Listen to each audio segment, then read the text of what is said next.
When I teach a full program, which is usually about 12 days, 6 days at a time, okay, a full program to really get people ready to begin actually counseling with veterans and so forth. Most of the time, I don't have people that are NLP trained. So when I do, it's like an incredible advantage, because what I teach people is when you work, when you do anything, you want to play tennis, okay, and you want to play tennis at a very high level, you know, you have to learn the game. You have to learn how to hit the ball. You have to develop a certain amount of base or foundation skills, right? Okay.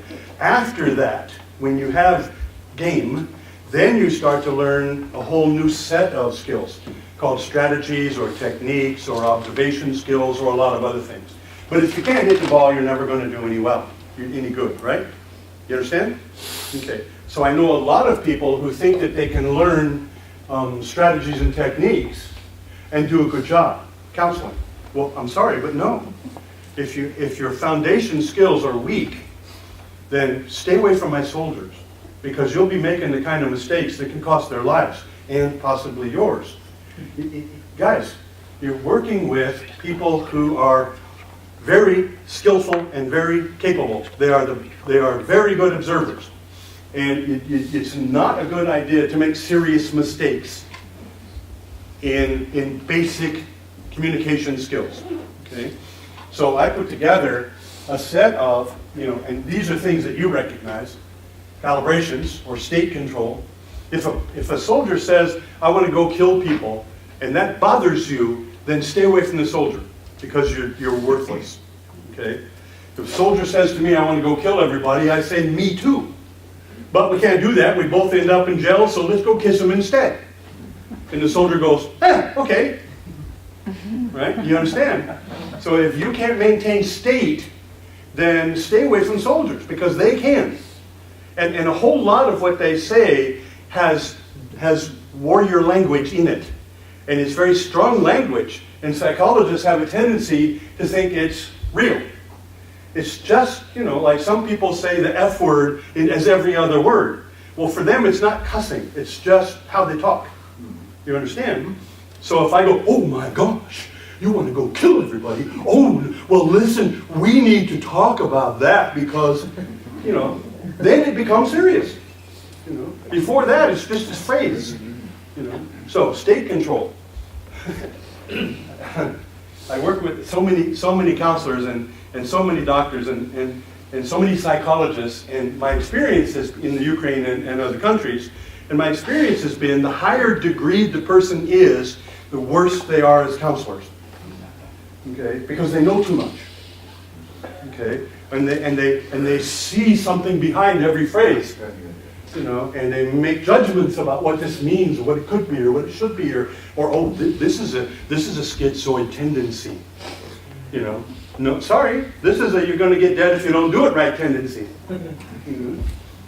So we talk a lot about calibrations, systematic use of negation. Okay, we're not going to we'll spend some time with these individually, but I just want you to get an idea. These are foundation skills. All the way through here. Rep systems, power terms, shuttling, complex equivalences, marking, systematic use of negation, and calibrations. That's the game. Once you can play that game at a high level, then everything else you know becomes useful. Whether you know Gestalt or transactional analysis or dream therapy or symptom reduction or submodalities or disassociated states or whatever the hell it is, what of those techniques or skills, if you don't have this, you're dangerous to soldiers. Now, normal neurotics are easier. They let their psychologists make lots of mistakes and they don't kill them. Soldiers, that's not so easy. Okay, you understand? Okay, so basic foundation skills, and if you don't have these foundation skills, my sincere statement to you is, please stay away from my soldiers, but you're going to cost them their lives. And I'm tired of burying soldiers, guys. I buried soldiers from 8 wars and I'm getting sick of it. You understand? So, foundation skills. Now, specialized skills. Specialized for combat vets. Ready for the rules of combat? I like it. Yes. Will we be able to access this somehow? Or Yes, you can have it. I'll be happy to send it to you. Yeah, we do. We will Yeah, send happily. everything to all hours, yes. Absolutely. Yeah. So And send it to other people, you know, Yes. besides that. No, absolutely. I'll let you have a quick look through and you'll see. Here's, I'll come back to this. Calibrations. Hopefully, talk to me. Oh, here it Ah, comes. there it is. See, just after that. These are what I call the 6 primary calibrations. Okay?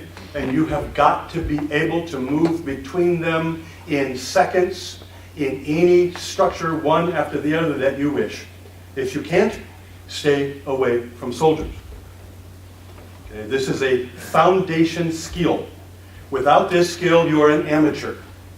Professional communicators do not allow their emotions to control their reactions. As simple as that. If you think feelings are real, get in a different business. They're not real. You create them inside of you with your own endocrine system, with your own chemicals, with your own concepts, with your own pictures and your own ideas. And if anybody in this room thinks that feelings happen to you, you're dangerous. You're dangerous to soldiers for sure and to yourself as well. I'm sorry, I am not polite about this. You know, we have the obligation to be high-level professionals, especially when we're working with men of wisdom, especially. The obligation to be high-level professionals, as far as I'm concerned. Yes, it's my opinion, and I'll stand with it. Okay. How do you control states? Easy. 6 steps. You learn these 6 steps, you practice them. You practice for 10 minutes a day for 90 days. And you will be free for the rest of your lifetime. You ever forget how to ride a bicycle once you learn? Forget how to drive a car? Forget how to brush your teeth? I suspect most of you hit your mouth on the first try now. Right? With the toothbrush? You don't forget. You learn to be free from your emotions. You do the work. It's not knowledge, it's work. This is a skill that must be automatic. This is not a conscious skill. Everybody understand that? If I have to think about how not to get mad, it's too late, I'm mad. If I have to remember that I shouldn't be scared right now, it's too late, you're already scared. Boom, fast. The moment something happens that triggers you, bing, breathe, boom, boom, boom. I was going to be mad? I'm calm. Does the person know I was going to be mad? No, it never happened. Why? Because I caught the signal at the first step instead of waiting for the 5th step. Spark instead of the flame. What? Spark instead of the flame. Well said. Okay, so practice 10 minutes a day. Who in heaven's name is going to call themselves a professional communicator and not be willing to spend 10 minutes a day for 90 days in order to have control, complete control of their emotions for the rest of their life? And guys, if you haven't done it, do it.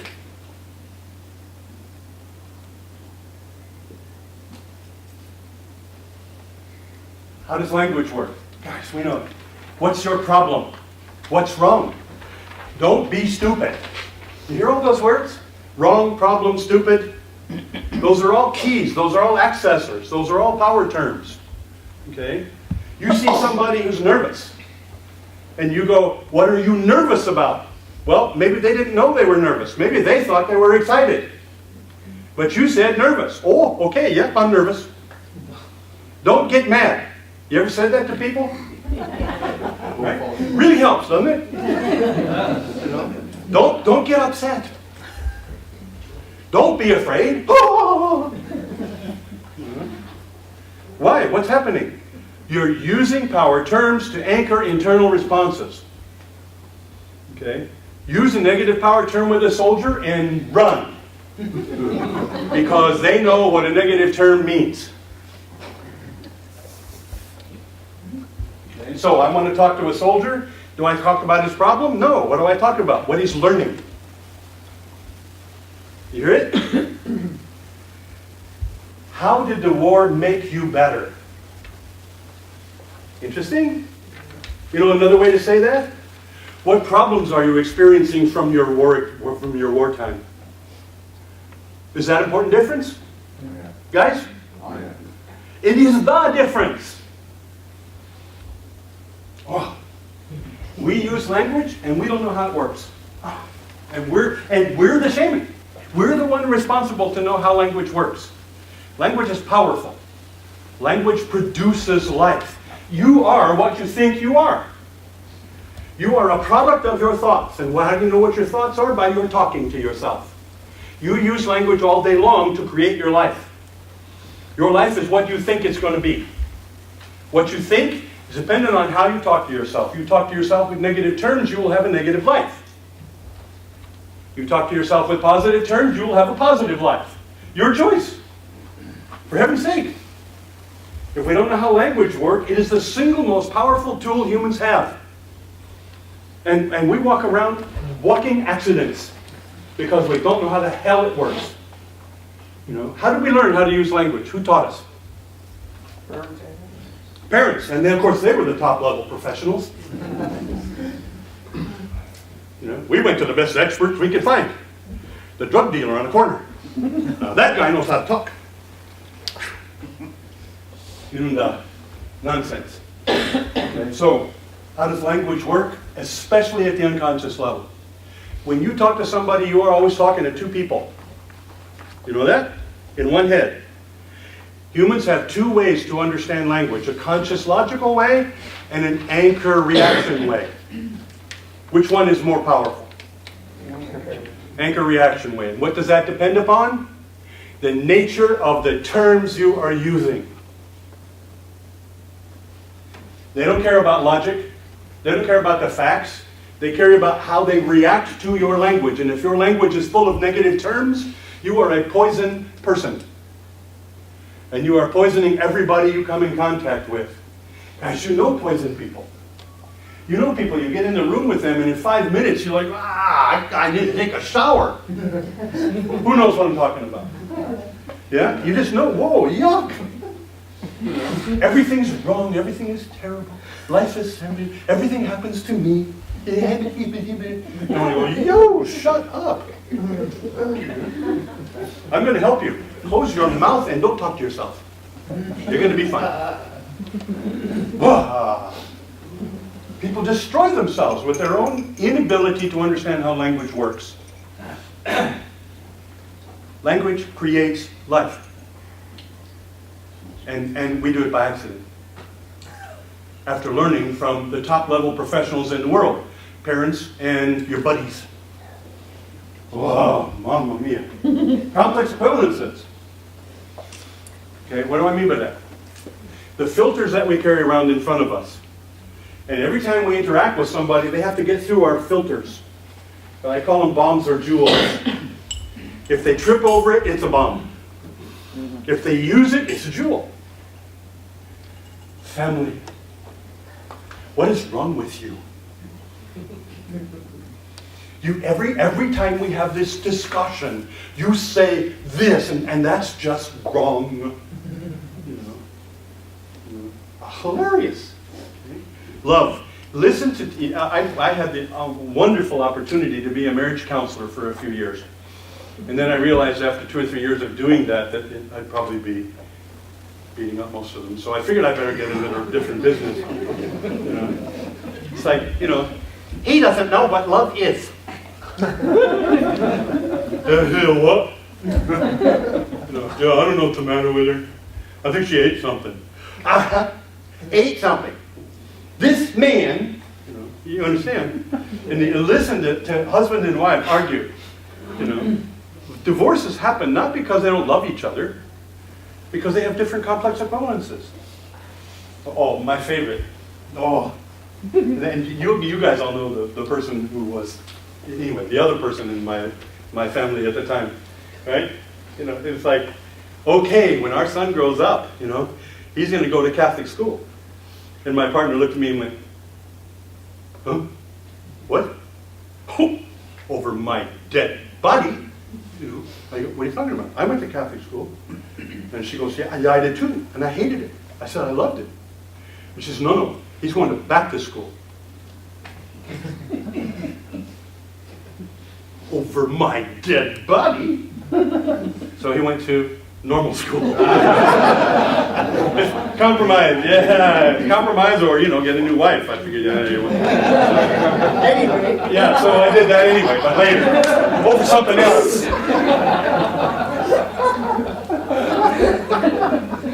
Yes, because we had other complex equivalences that didn't go together. So, complex equivalences. Every human being has somewhere between 6 to 15 key concepts about their life that they use to judge their life and judge other people. Sadly, most people don't know what the hell they are. What are key concepts in your life? Love, family, relationship, honesty, truth, what? Respect. What's one of yours? Tom? Anyone? Key concept in your life? Honor. Honor? Oh. Okay. What's one of yours, son? Ellen? Love. Love? Yeah. You're a man? Compassion. Compassion. That's not the Yeah, I don't have any. Curiosity. Wow. Flourish. Flourish. Whoa. Not good. I love it. I'm kidding. You're so Yeah, I'm kidding. Don't worry at it. Honor. Honor. Passion. Passion. Wow. Happy. Happiness. Happy. Equality. Equality. Cool. Odd. Respect. Perfect. Is that what you said? Respect. Oh, that's a hard one, but I like it. Yes. Cody. Justice. Justice. Woo. Boy, a bunch of lawyers in here. Respect. Respect. Yeah. Respect was a big one for me as well. Sharing. Sharing. Sharing. Спасибо. A good idea. Yes. Russian. I keep forgetting. Thank you. Yeah, Okay. Dutch If you can't identify your key terms in behaviors, then you're a walking accident. Sorry. If you can't describe in behavior, you see, if I look at somebody and I say, whoa, I don't trust that person. You understand what that means? You just observe something, you probably don't even know what it was, and you have made this giant jump to that person is not trustworthy. Think about that for a second. You realize how ludicrous that is? Go back to the jungle baby killer. See, that's a complex equivalent. And that complex equivalent was used to describe me. Okay? Now, what's wrong with that? I did. You understand the tragedy of that for me? I did kill the baby. So what they said, what do you think happened inside of me when they held up this sign that says, go back to the jungle baby killer? Okay? What? Now, they weren't being polite about it. They weren't saying, gosh, gee, I'm sorry that happened to you. You understand? They're using that as a form of judgment about who I am, what I mean, what my values are, and a lot of things, right?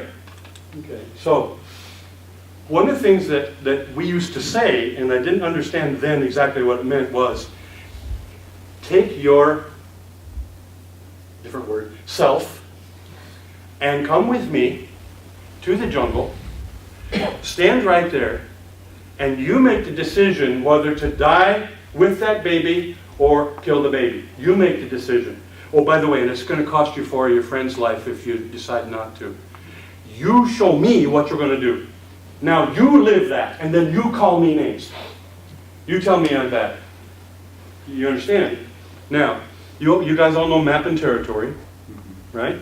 Do you understand? So oftentimes, if I use a judgment to judge somebody else, what am I saying? If you were in my life, living with my values, you would have just done something wrong. Are you in my life and do you have my values? No. So for me, this person judging me like that, I want to go, but you have brain zero. No. Okay, so complex equivalences. Here's the challenge for you as professional communicators. To pick 6 of your complex equivalences, 6 of them, and name 6 behaviors for each one. If you cannot do that, if you cannot sit where you are and name your complex equivalences one after the other and start telling me 6 behaviors for each one, you are a walking accident. Sorry. Well, guys, what do you think NLP is? NLP is skill sets necessary for you to understand how the hell you're creating your life. And I get with people who supposedly studied NLP, they don't have a clue how the hell they create their life. They don't know their complex equivalences, they don't understand negative use of anchors, they don't understand their own calibrations. They think calibrations means my ability to observe somebody else. Who knows what I'm talking about? You know, what the hell? The most important calibration is mine. Control me. Okay? So, you know, and I get sick to my stomach when I hear people study NLP for 8 years with this guy and that guy and this guy and that guy. And I say, show me your 6 calibrations. And they go, show you my what? I say, okay, 1 complex equivalent. Name 1 and give me 6 behaviors. What's that? What do you mean? Oh, isn't complex equivalent a meta-model violation? No, it's not a meta-model violation. Where did you go to school? You know, so you can understand how for me sometimes, I'm going, what the hell? Okay? So, what are you doing with soldiers? You are helping them learn new complex equivalences with which they will use to control their life in a positive, successful way for the rest of their time on this planet. That is your job. What is honor? A soldier needs to figure out all over again what that is. What are the behaviors, not the words. You know what most people do when they try to define their complex equivalences? They use other complex equivalences. What is love? Love is compassion. Bullshit. Okay? What's compassion? Compassion is the desire to have closeness. Get out of here. What's closeness? Closeness is when one person and another person, when their psyches move in the same direction. Get out of here. The more you listen to somebody define their complex equivalences, the less you know. If it's not in behavior. What was the whole point of NLP? Take the crap out of language and learn behavior. If it's not behavior, it is worthless. Words do not have a meaning from one person to another. I say happy, I know what that means for me in behavior. It means nothing like that for anybody else in this room. There's not one person in this room that can understand what I mean when I say happy. Sorry. You weren't with my grandpa and when I was 3, and he patted me on the head. You weren't there. And maybe I can tell you about that, maybe not, I don't know. And the time here, and the picnic here, and the time when my mom said, and the time when, and the time when, and the... Because that's what happy means for me. Happy is 10,000 experiences. And you have 10,000 different experiences. So what good is the word happy between us? 0. Does it have any information in it? No. Does it mean anything? No. And it never will. But we agree. Look, I don't know what this means for you, but I know what it means for me. If it's nice for you, let's act like we're communicating. We're not, but let's play like it. Communication is a dance. It's not about information. You understand? Okay. Communication is a dance. It's a fun dance. Hi, how are you? I'm fine. How are you? You know, who knows what about the other person? Not a damn thing. Okay? Did you have a good day? Yeah, I did. Yeah, me too. Oh, great, I'm glad. What the hell is that? Watch 2 ostriches get together. They do the same thing. Elephants, oh, they're better. Okay. Watch 2 guys meet on the street corner. Hey, what's up? What's up? Yeah, yeah. Oh, okay, see ya. It's exactly, women are frightening. Women are scary. Oh, they need to understand. You go, hi, it's so nice to see you. And in their head, they're thinking about nice hair. Whose is it?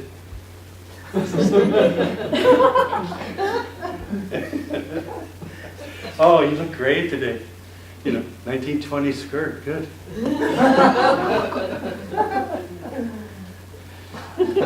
Wow. Women are frightening. They can look at you and go, hey, then you turn away and they go. Talking about women in the Ukraine. Women in the Ukraine. Ukraine is an interesting place to live. You've got to be kind of tough, right? And women in the Ukraine, what I call the drop dead look. Right? And if a guy bothers them on the street, they just kind of, and they turn around and they go, and the guy goes,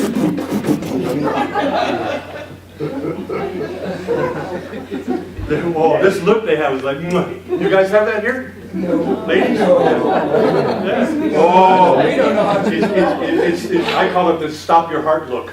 You go, hi, how are you? Oh, and they're like, okay. They have to in Ukraine, because if they don't, they're going to have a tough time.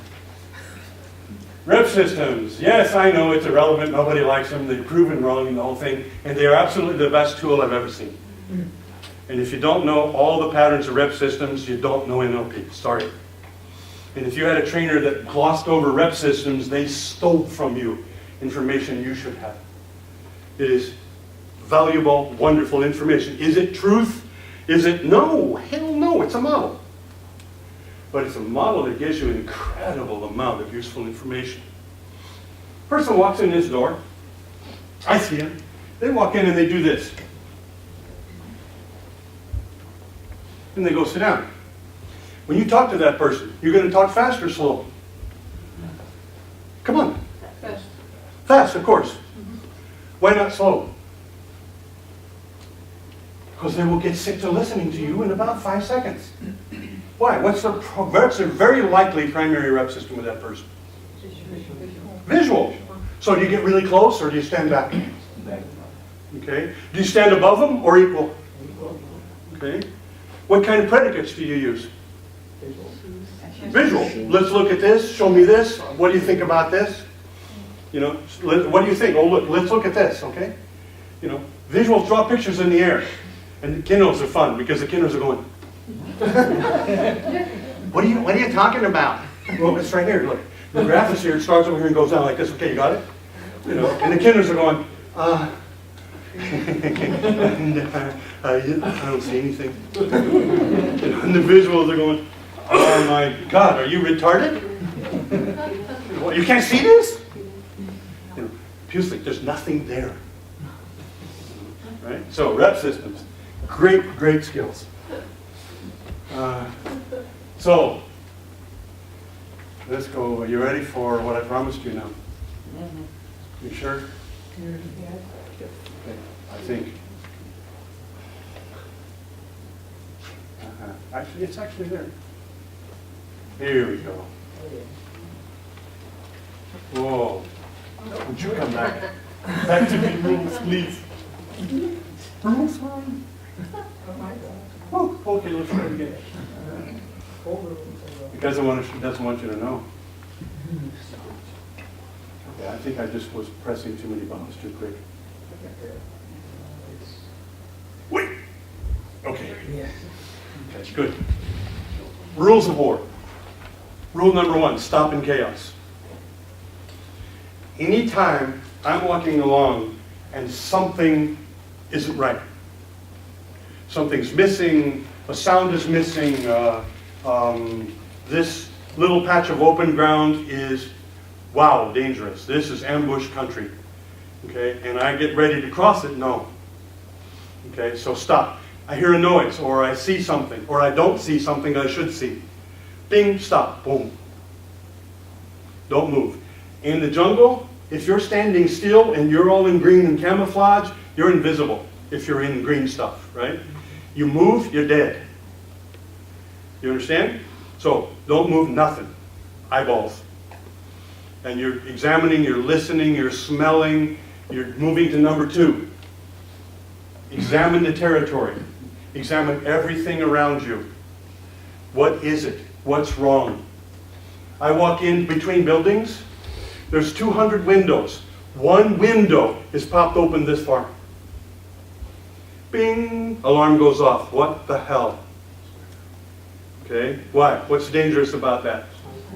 Bingo! That's exactly the kind of opening a sniper needs to shoot me right between the eyes. So, I don't see it consciously at first. I get, whoa!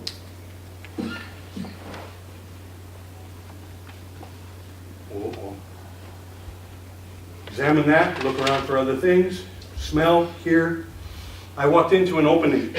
A place, actually funny, about as wide as from here to the wall. There was a clearing in the jungle, right? And we're on a trail, and the point guy had already gone across. And I was walking, I was a crazy corpsman. Corpsmen are supposed to be fourth, I'm second, because I want to see what's going on. So I like living, so I stop and I look, and whoa, something's wrong, and I don't know what it is. And I look, and I look, and I look, and I stop the guys behind me. They stop, they're looking around, and there's a bug in the jungle that makes noise all the time, during the day. It's on the ground, right? And it's this little clicking, click buzz, this damn bug, right? The only time that bug doesn't make noise is if humans are close to it. Anything else, it doesn't care. But humans, for some reason, the bug, they're unusual in that environment, and the bug stops, right? Well, guess what's not coming out of the place right across there? That sound. That sound is not there. And my guy is long past. He's 100 yards ahead, okay? Because the point guy is always way ahead of the other guys in the jungle, okay? So they let him go. But I know they're not going to let us go. So I stop. I send 3 guys. And these 3 guys crawl away, and we wait 10, 15 minutes, and blam, the jungle opens up, right? And my guys killed 7 soldiers, 7 enemy soldiers waiting to kill us in ambush on that other side, right? I don't get that, I miss that, I'm not here. You understand? You know, and so I learned to hear. I learned to see, I learned to smell. The jungle was a good teacher, I swear. Okay. So, plan ahead. Now that I know what's going on to the best of my ability, what am I going to do? What am I going to do if? What am I going to do if? Contingency plans. If a shot comes from here, I go there. No, I can't go there. That's booby-trapped, or could be. I can go there. That's solid ground. People have been there lately. I can see the tracks. Good. No. Yes. No. What will stop bullets? What will stop rockets? What will stop?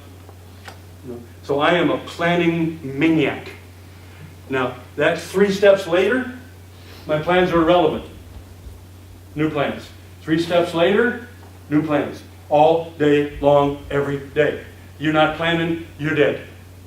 Simple as that. Okay? You understand? Okay. Look at number 4, guys. I'm stopped, and something comes at me. What do I do to it? Kill it.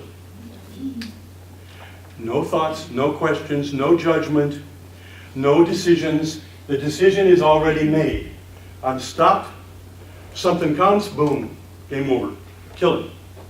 Or perhaps run. if it's something that's too big to kill.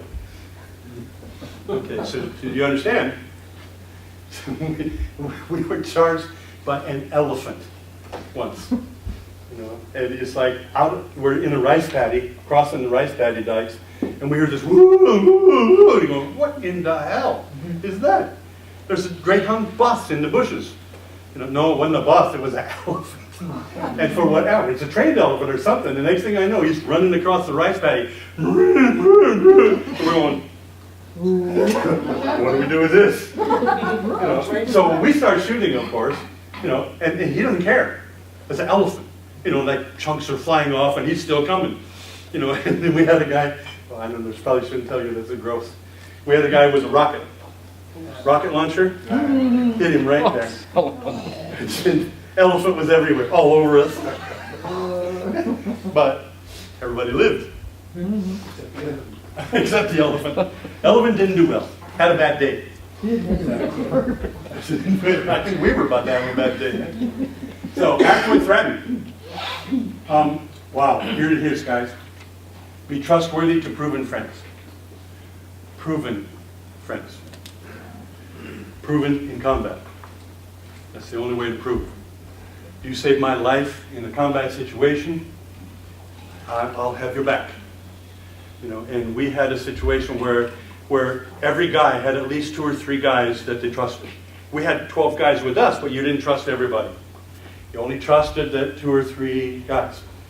If you're in the jungle without a proven friend, you're dead. If you have nobody to watch your back, you're dead. So you must have at least one. 2 or 3 is better. Okay? They come back from the war. They're all around people. You have any proven friends in that group? What do you think? No. Without a proven friend, do you understand what they're experiencing? Danger. Every minute. Because I have nobody on my back. Nobody on your back in the jungle, you're dead. Dead. Game over. So they have the sense of being at severe risk of death all day long, every day. Is their wife their proven friend? No. Their friends that they left behind years ago? No. Their boss? Their father? Their mother? No. Nobody.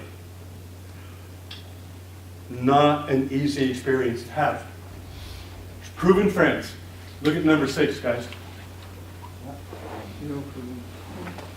No feelings. I'm having lunch with this guy. 2 hours later, I'm putting him in a bag.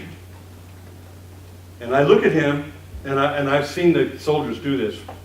And I can see them look at their friend, and we lost 3 or 4 guys in one mortar, and I'm not happy. And I look at the guys, and they're looking at their friends, and I'm zipping up the bag, right? Because I'm the doc, right?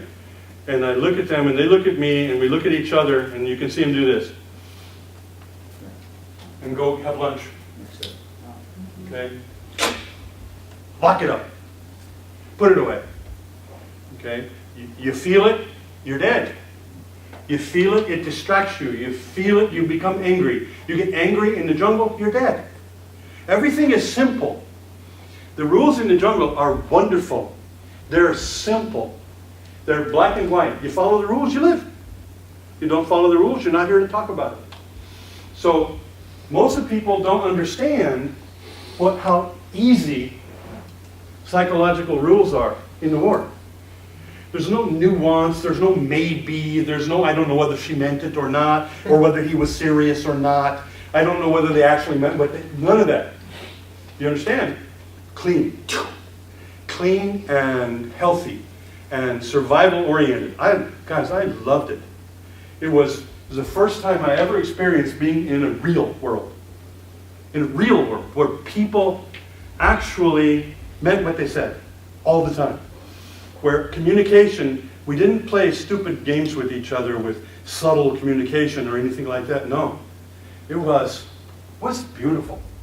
In the feeling and the relationship and the interactions. I mean, I've never, ever had the experience similar to the level of trust and rapport and closeness than I had with 12 guys. Who, you know, and then I come home, and do I have that? No.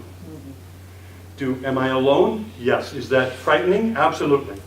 Now, get ready. Here comes a psychologist. See these rules? Here comes a psychologist, right? And they're going to work with me. And they ask me something, and what do? I go, boom, stop. And what does the psychologist do? It's okay, you can tell me. You understand? What do? They move right at the soldier when the soldier stopped. And what's every instinct in the soldier saying? Break that face as soon as possible. The psychologist says, tell me what you're feeling. Are you sure You're ready for this? You want me to open that Pandora's box and you think you're tough enough to handle it. I've got months and years of fear, anger, pain, aggression, and you're going to take the top off the pressure cooker. Right? And the soldier will, when a psychologist says that, the soldier will be very kind and just, no, not do it. Now the soldier knows, I just saved that idiot's life. And the psychologist, what do? It's okay. You can tell me.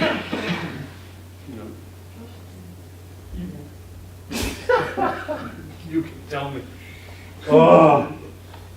When I work with soldiers sometimes, and the soldiers come to the point where they're ready to turn that loose, and they know that it's frightening. Well, I'll get 4 or 5 other guys, and soldiers, and we'll get the 5 or 6 of us. We'll get in a room where there's no furniture, and look at the guy and say, "Let it go."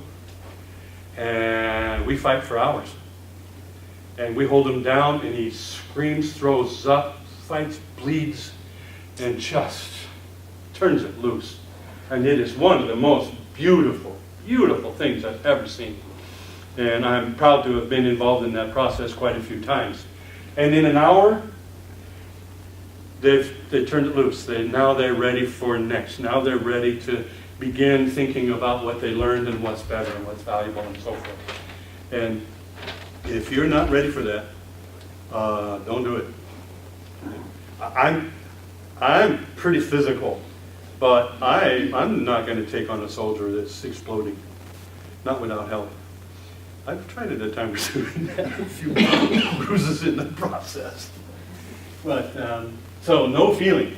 Now, are there ways to get around it? Yes. Okay, and I started to show them to you earlier. But, you see these rules? Can you use these rules to counsel? As a counselor? Sure. When you ask a question and the soldier goes like this, what should you do?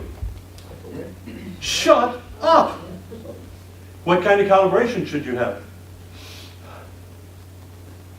Calm. Calm and comfortable. And wait. Do you move?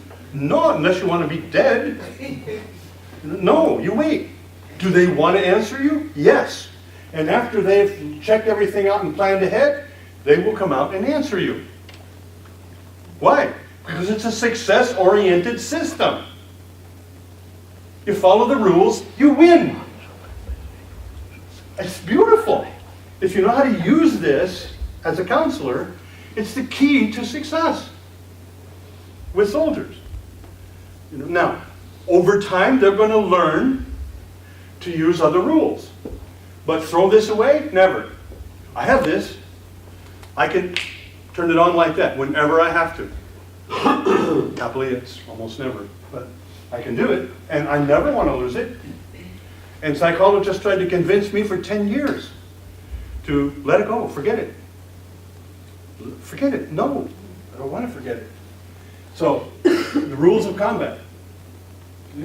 There's one other one that sometimes happens. It's not as consistent as these 6. There's one more. You can call it number 7 if you want. And it's called be unpredictable.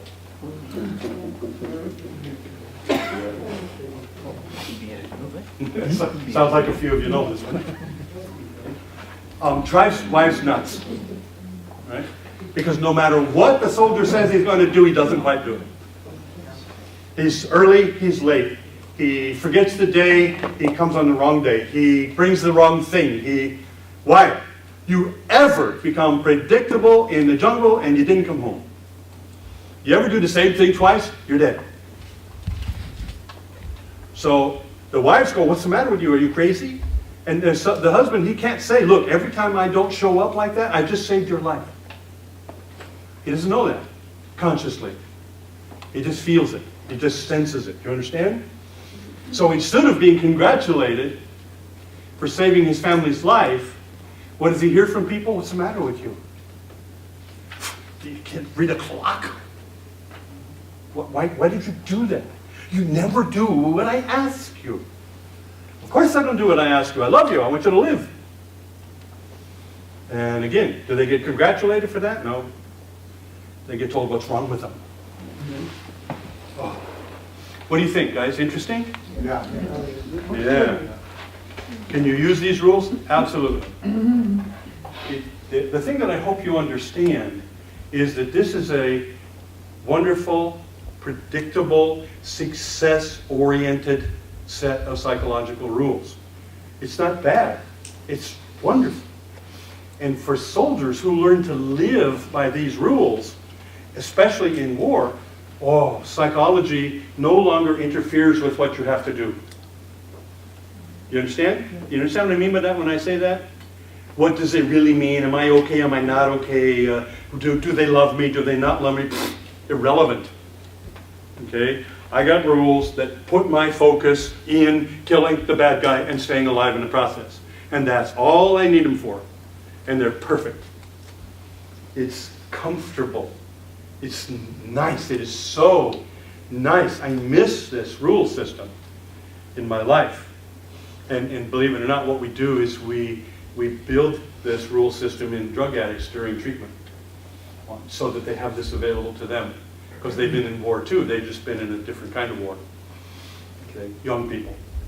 So, Is this also, sorry, is this also the same with people who are sexual abused or by parents?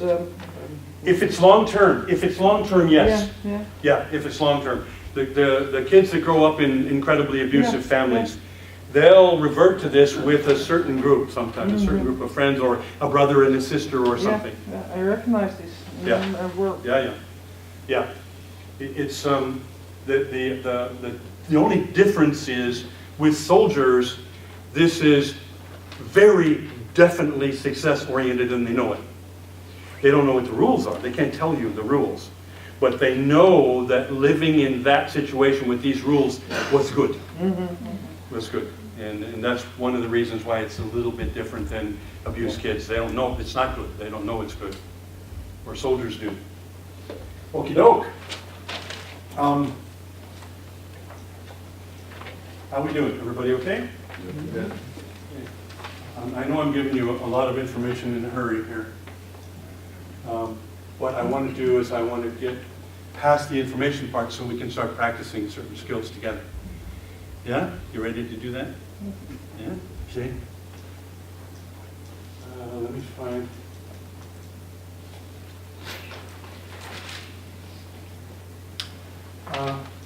I'd like to take a quick look at symptoms. Okay.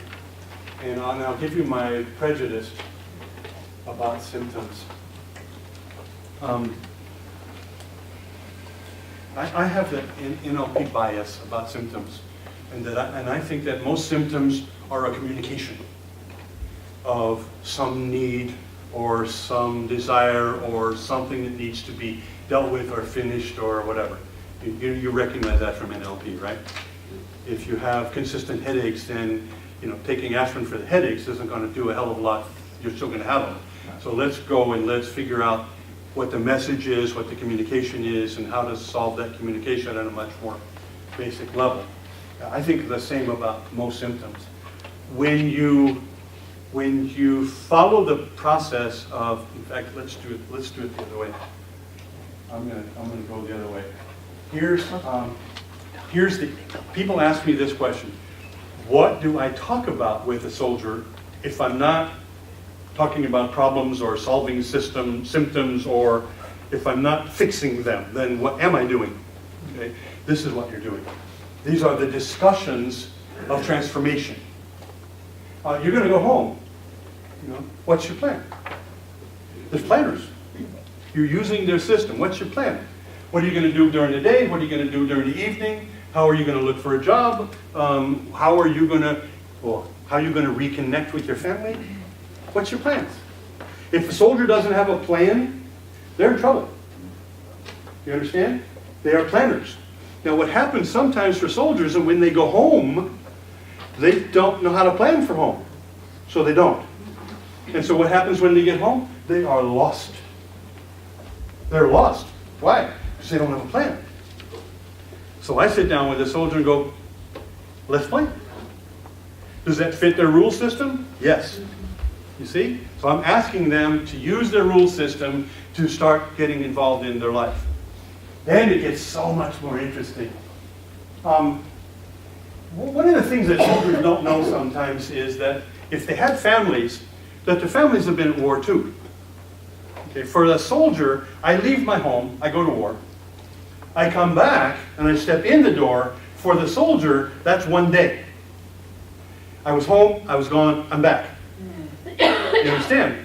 They don't realize that every time the phone rang, his wife died. Every time it was a number she didn't recognize. She's like, oh no. Oh no.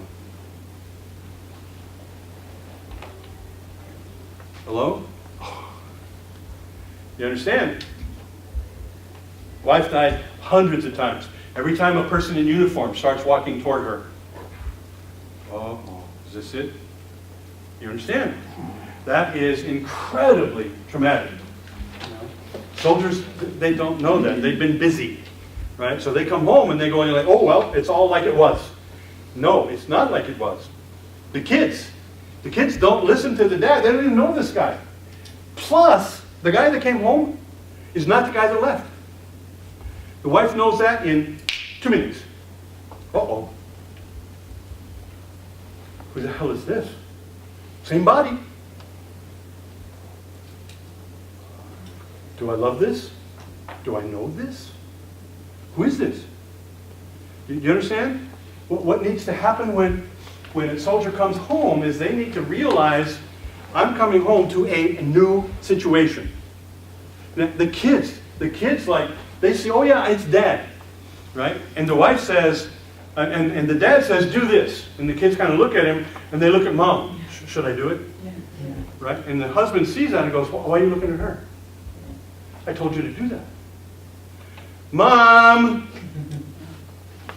Because they respond to mom. They've been responding to mom for a while. Mom is the boss of the house. Mom is the colonel. You know, you're just a soldier. Right? So you go back in there, you want to be the colonel, you got to earn it. How? How do you reconnect? What's your plan? What are you going to do? And it is so fun when you work with soldiers and you're talking to them about how, see, when you were gone, your kids experienced a lot of things. The play at school, the time they hurt their knee, the time when mama took them to the hospital for this, the time when little brother was sick, the time when. And daddy missed all of those. You understand? So when daddy comes home and sits down with the kids and goes, guys, I missed a whole lot of things. Help me catch up. Talk to me. And first the kids are going, well, yeah, normal, okay. Okay, tell me about one thing. And the kids start, once you start those kids talking, oh my God, they'll talk for days. The dad's job, listen and smile. And ask more questions. And let the kids catch you up, right? Now, if the wife wants to sit in on that and observe and listen, oh, beautiful. If she doesn't, that's cool. After the kids have debriefed, recognize that word? Debriefed the soldier, right? Caught him up on the mission, caught him up on what's happening in this particular zone. Okay. Then, what's he do? Talks to the colonel. Yeah. Sits down and shuts his mouth and says, nah, I know you've gone through a lot. I know you've had a lot of times when the phone rang and so forth. I am so sorry that all of those things happened. Catch me up, honey. Tell me everything I need to know and some of the things I don't need to know, if you want. And shut up and listen. And she'll start slow and then she'll turn it loose. And you understand what happens. That's 2 or 3 days of listening. Zip it. And then the husband and wife start to talk about who are you now, who are you now? Because she's changed. And he's looking at her, and she had to learn things and do things that he never saw before. So this is a different person there, and that's a different person. Who are you? You know, and can I love you? I love the guy who left. I'm not sure I love this guy. So let's learn about each other. Let's play. Let's laugh. Let's talk. Let's, you know, you understand? And when a soldier comes home and they know how to reconnect with family, parents, family, brothers, sisters, and they let the parents, brother, family, and sisters do the talking first, you know. And soldiers typically will very likely never debrief the family on their experience. I killed this many people, I butchered this guy, this guy didn't answer my questions, so I shot him in the forehead, and then this guy, and this guy, and this guy, and, you know, not good. I laid in the mud for 3 days watching my friends blown into pieces. No, probably not what mom needs to know. You understand? No. So we talk a lot about what about your experience do you think could be valuable for your family to know? Not your kids, but for your wife and maybe brothers and sisters. What do you think might be valuable for them to have some kind of understanding of what happened to you? And then they'll say, okay, I'm your brother, talk to me. You understand? And we role play back and forth, back and forth, back and forth. And then, oh guys, then it gets really fun. One of the things we do is just say, okay, you're going to be asked a lot of stupid questions by different people. Let's practice the answers. Okay? And let's make a bunch of different answers. Let's have the funny answer, the sarcastic answer, the right answer, which probably almost you'll never use, right? The answer for wives, the answers for families, the answers for friends, the answers for bosses, the answers for, you know, and just get into it and get a whole lot of answers. Because if they're not ready for that, then they're going to get shocked. And they're going to say things that separate them from the people around them. Or they're going to get mad, or they're going to walk away, or they're going to stop, right? Okay, and so we start with what we call the most common questions. You know, did you kill anybody? Like, and what's the soldier say? No, actually, I was on vacation, and I went there. Other people killed people, but me, I just got suntanned, and I laid out on the beach the whole damn time I was in the jungle. Well, but did you actually kill somebody? And I tell the soldiers my favorite answer. They say, did you kill somebody? And I go, not enough. Usually that ends the questioning. It's like, thank you.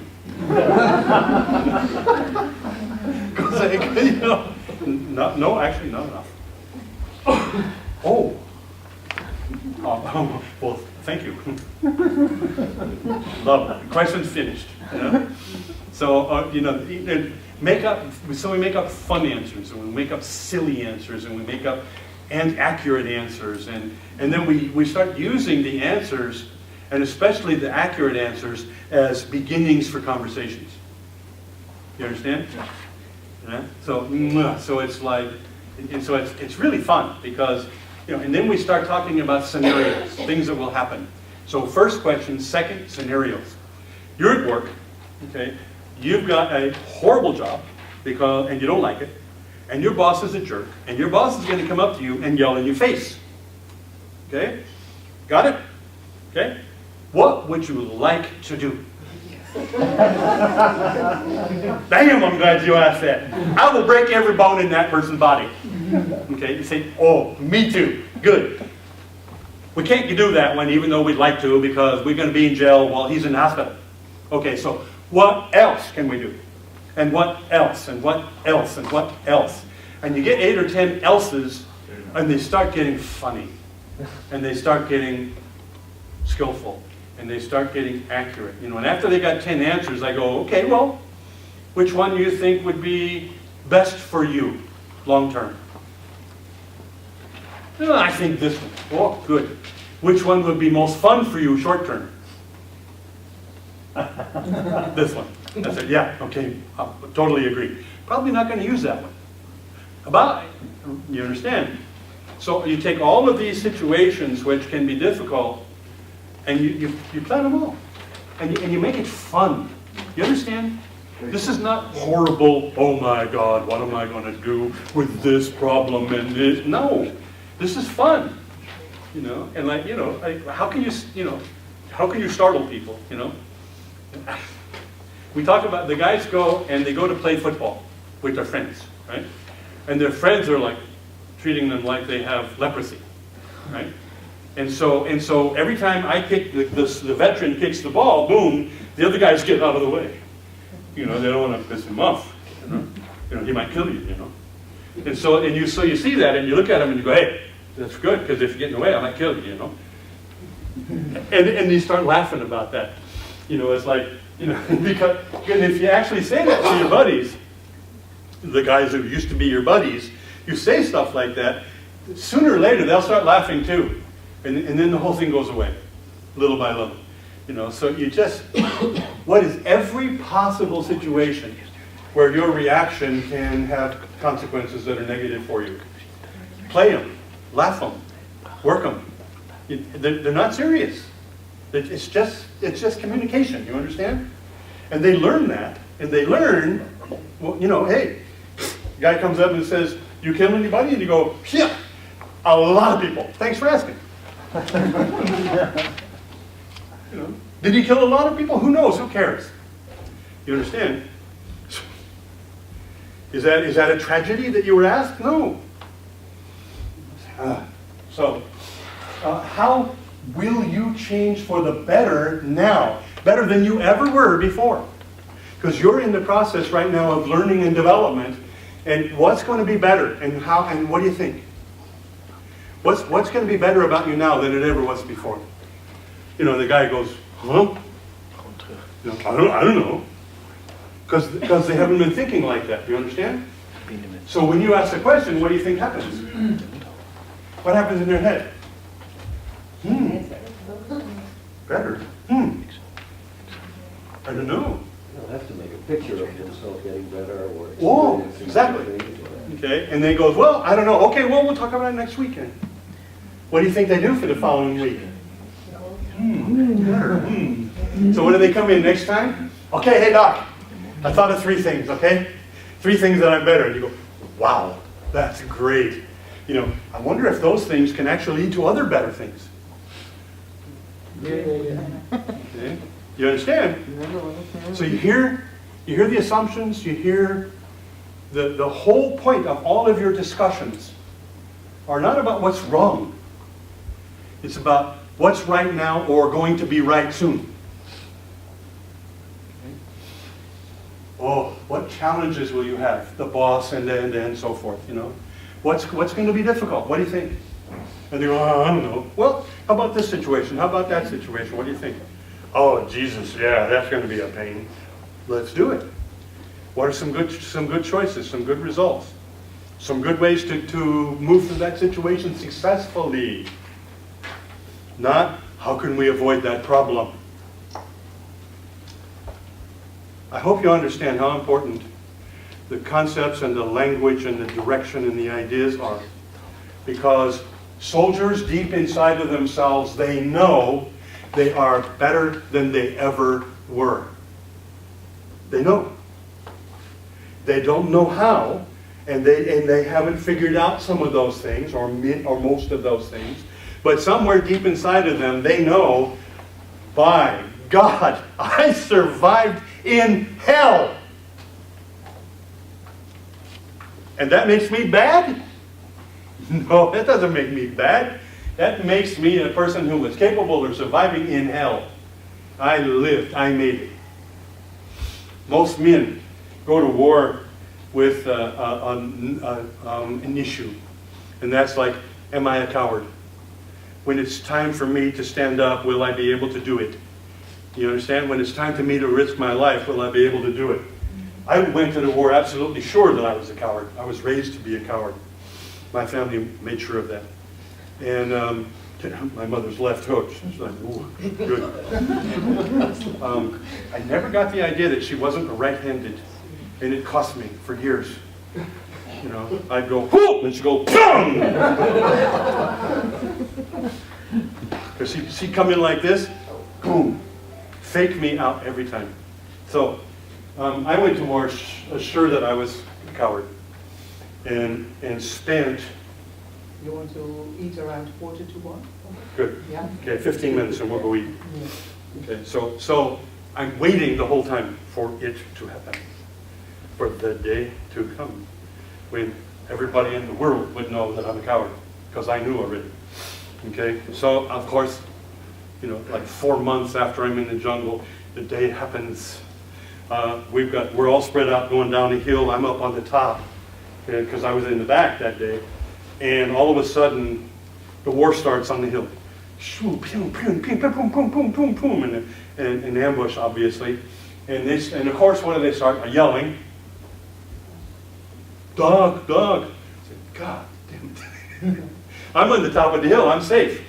I'm over the top. Right? So I'm laying there on the ground, and I can hear the bullets going everywhere. You know, you don't hear bangs when you're in a firefight. You hear little noises like that. And when you hear those, you're too close. Okay? So I'm going, oh. So I go, okay, here it is. And I laid there for, I think, 2 seconds maybe. And I screamed the loudest cuss word I could think of and jumped up and ran over the top of the hill. I'm running down the hill, and it's in the summer. It's hot as hell. The bamboo is sharp. I break through the bamboo. I cut my arm. I fell down, scraped my knees, ripped my pants even worse. Like running down the hill, falling, rolling, sliding down the hill. It was like this, right? And I finally slide up to the guy who was shot. 3 guys were shot, right? And I slide up, and I'm laying on the ground beside him, and I look, and there's 3 Marines like standing up beside him, watching him. And they, you know, still pow pow pow pow pow pow pow pow pow. And I go, get down, get down. And they go, Doc, what are you doing? Nobody's shooting at us. What? He said, that's all us. There was only 1 shot, sniper shot at us, 1 round.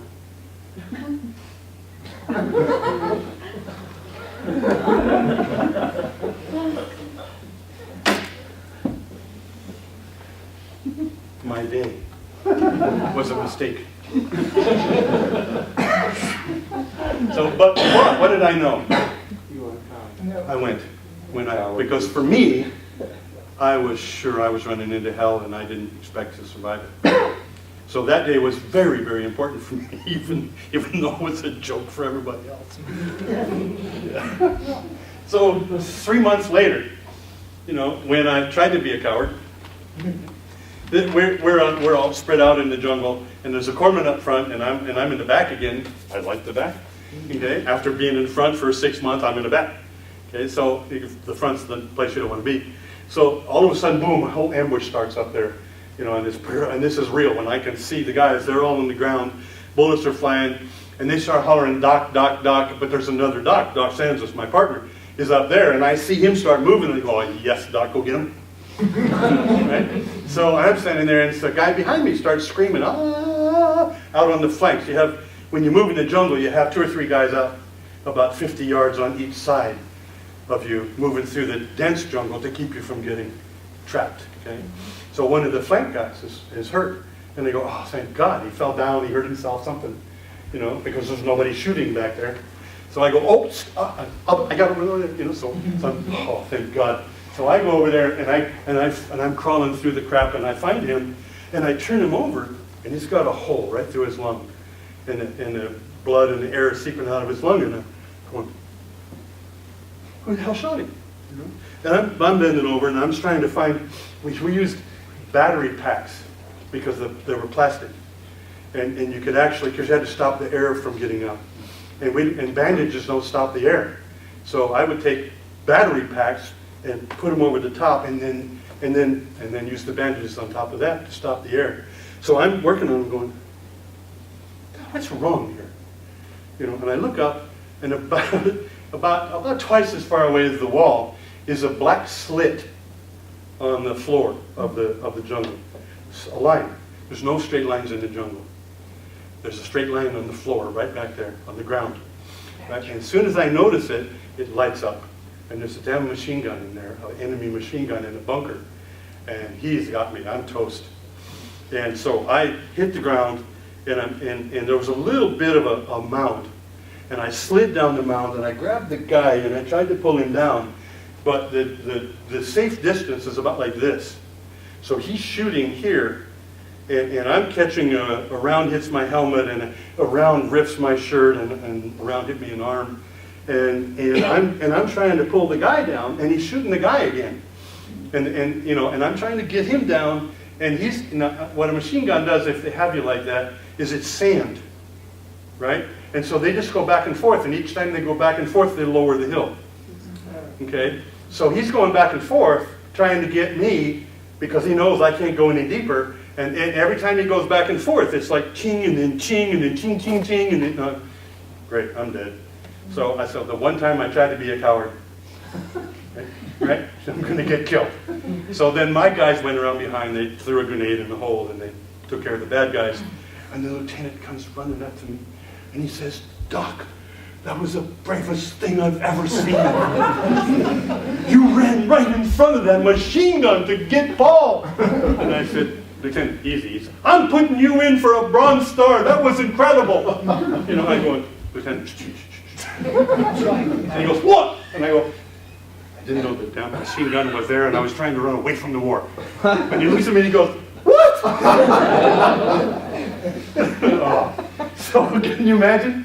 So the time when I was trying to be a coward, I damn near got shot. You know? The time when I thought I was brave, it was a mistake. But, so thank goodness those things didn't happen very often. But, only once a week or so.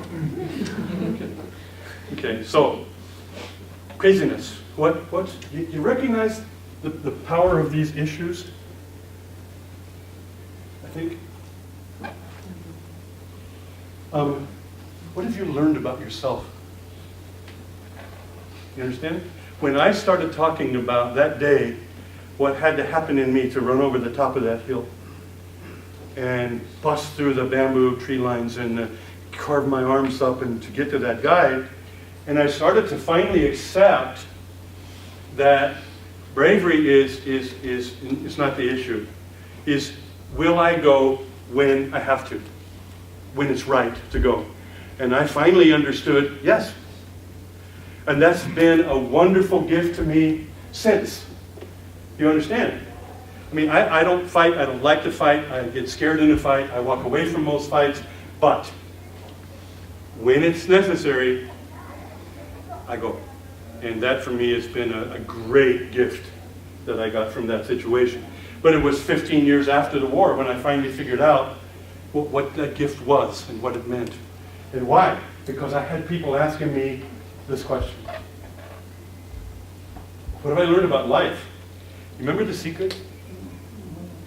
The Secret? What have you learned about life?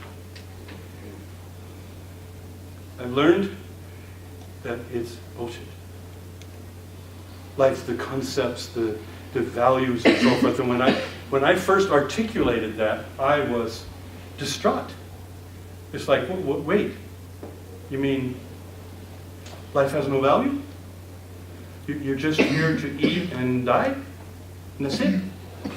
And it was terrifying. It was saddening, And so I had to come to grips with is that something I actually learned? Is that what I want to learn? What do you help you do with that? How do you make sense out of that? How does that become something valuable? As opposed to something that destroys you. Because for me, it destroyed me. And because I could not figure out what was wrong with me. I didn't care about anything. I didn't like anything. I didn't believe anything. I didn't believe people. People would walk up to me and they'd say something and I'd look at them like they were robots, like they were idiots. The only thing I trusted was my Labradors and my little boy. That whole world, for me, meant those 3 Labradors and that little boy. Nothing else. Sorry, not my wife. Okay, by that time we were divorced. I'm sure she must have done a lot of hard work to be good to me and to help me and so forth. I was not helpable for a long time. And thank God she did whatever was necessary to have the life she needed and she wanted. And I'm proud of her for that. And it wasn't with me at the time. But she knew that I was the best papa she'd ever seen. It was the one thing that I kept out of my humanity, the one thing. When I was young, my parents were not very good at being parents. And I used to promise myself in my bed that if I was ever a parent, my relationship with my child would be super. And it's probably one of the things that I'm most proud of in my life is that my relationship with my son has been and was always incredible. Just super, really good. He's like 40-something, 47. Wow. Yeah, so he's bigger than I am, but he can still whip me. At least as long as he continues to think so. Yeah, you know what I mean, right? Yeah, as long as he agrees, hey. So, good. I don't use this question anymore, and I apologize for it still being there. I asked the guys to get it off there. I don't think the time was lost. I think the time was spent learning. It may be difficult to figure out how to use those learnings, but it was learned, and incredibly valuable, incredibly important. How can you change for the better? How will you change for the better? What are you preparing? How are you preparing for what you're going to do next, be next, feel next, go next? You recognize the direction of all of these issues. Yes. Okay. The direction of every single point is transformation. Better than you were. Okay. The war has given me, and I talk about when a veteran transforms or is in the process of transformation, they start to realize what gifts. And I helped a person write a book once that I can't find anymore, called The Gifts of Nam, The Gifts of Vietnam. And in that are about 10 or 12 issues or skills. Like example, I'm an incredible observer, okay, and I'm really glad. I go into a restaurant, and I'm sitting in the restaurant, and a guy walks by with a little boy sitting on his shoulder, and he has a hold of the little boy's feet, and the little boy is just as happy as he can possibly be. Dad's got a big smile on his face, and Dad is humming a tune and playing the tune rhythm on the little boy's legs, and the little boy has his hands around Daddy's head and is playing the same rhythm on Daddy's forehead. And they're both just happy as can be. And I see that and I just rejoice. And nobody else in the restaurant noticed. Nobody saw that. I saw it. And I think, thank you. How can I be in the world and miss that? Beautiful. The mommy and the little boy walk past the restaurant, and they're actually thrilled to be holding each other's hands. So what entity are you directing your thanks to? My ability to observe. Careful, he believes in nonverbal communication. Wonderful. I don't know about whether that's up or sideways or whatever, I'm not sure. Is there a difference between men and female veterans in this particular area? Yeah. Because Let me see if we have enough days. Because in new time, a woman is allowed in war. Yeah. Yeah. And talk to the Israelis about that, by the way. They know that the most dangerous soldiers are women. Yeah. And a woman will sit still for 3 days to get one shot. And a man can't do it for 3 hours. Because their butt hurts, because it gets sore, because of whatever. And they'll come out of a hide in 3 hours or 4, not really, but a woman's 2 days, 3 days, 4 days, doesn't matter. And women are dangerous, and very dangerous in military. That's not a joke, guys. Ladies are considered the most dangerous soldiers because they are ruthless. They have their own rules. Now, if a woman is involved in combat, which is now happening more often than not, then they basically end up with the same psychology, whether they like it or not. And I'm going to overgeneralize. Typically, they have less difficulty with PTSD than men do generally. Women are built to protect their family, and they will kill to protect their children in a second. And when they move into that war situation, they are using that genetic desire to protect their family, protect their people, and so forth. And so women have a tendency to not have remorse about that. I killed the son of a bitch because he was dangerous to my company, dangerous to my people, dangerous what? So, it's not quite that simple. But the instinct in women to protect is typically stronger than the instinct for men for the same thing. And men have silly games they play. Honor, integrity, brave, fight, fearless, and all that. Women, hell with that. Kill them. And in general. Okay, so if I had my choice, I would be with women as soldiers. At least some. Because they're good, they're dangerous. And cold. When a woman gets cold, there's nothing colder. Okay, and as far as soldiers are concerned, they're. You understand what I'm talking about?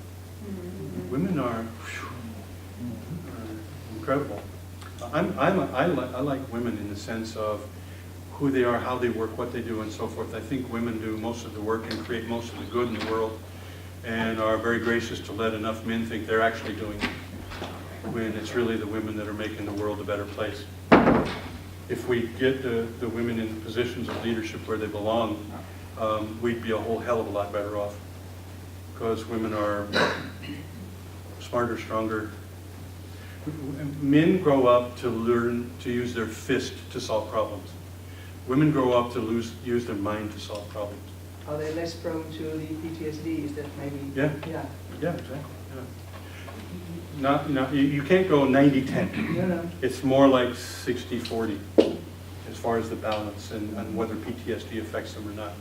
The time when women have the most trouble is when they're victims, when they're not soldiers, when the war comes to their family or their home in their city, and they're suddenly there with their children and their husband's gone to war, and some other army comes in and rapes them and kills their kids or whatever, and which happened a lot in the Ukraine lately. And that's when women have a very difficult time coming back from that, because it's a different kind of situation. They haven't got a gun and they aren't there on purpose. It's happened to them. And men have generally a better time coming back from that experience than women do. Women, they lose their kids and didn't have any way to prevent that, and they saw it happen. Most women just folded up, game over. And I've seen a lot of women just exist after that. They eat, they sleep, they do what they do, but there's no insides. It's gone. Many of you have ever met women like that just threw in the towel, no more. Yeah. And to regenerate that place in life is very, very difficult for women. If they've thrown in the towel, they've thrown it in most cases. Women are strong, mentally strong. And if that strength ever works against them, it's tough, because they're equally strong in the problem situation. They're just not. So, as allies in the war, yes. Is this a good time to? Yes, it's a good time. Yeah. So Okay, well, how long we have? we will be back at 2. Is that a good thing? We'll be back at 2. Is that okay with everyone? At 2, good.